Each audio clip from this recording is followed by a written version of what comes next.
Last week, Representative Jason Petrie filed the House budget bills.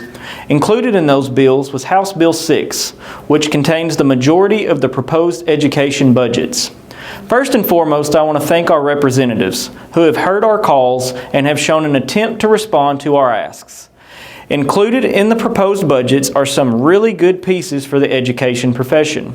First, it is evident there is a genuine attempt being made to comply with state law that calls for fully funded transportation, as the House projects to reimburse districts for 80% of transportation costs next year and 90% the following year.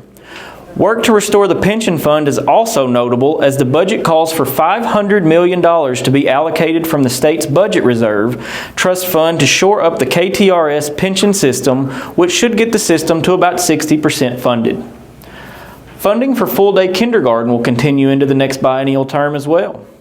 And lastly, investments are being made to help alleviate student loans for qualifying teachers, as well as to provide stipends for student teachers in hopes of encouraging more individuals to join the teaching profession. As educators, we applaud our legislators' efforts. However, one thing we've not discussed is how the budget is going to assist in solving the teacher pay issues we are currently experiencing.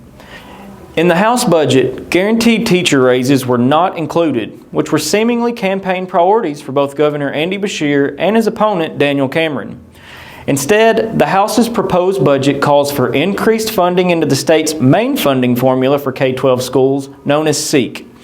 According to House Speaker David Osborne, the House bill will include language suggesting very strongly to administrators that their school personnel deserve and need pay raises.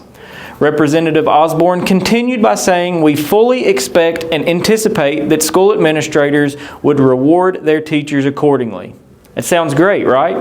Tomorrow, we will take a deeper dive into SEEK funding, what the proposed increases to SEEK are as indicated in House Bill 6, and what they mean for school districts across the state.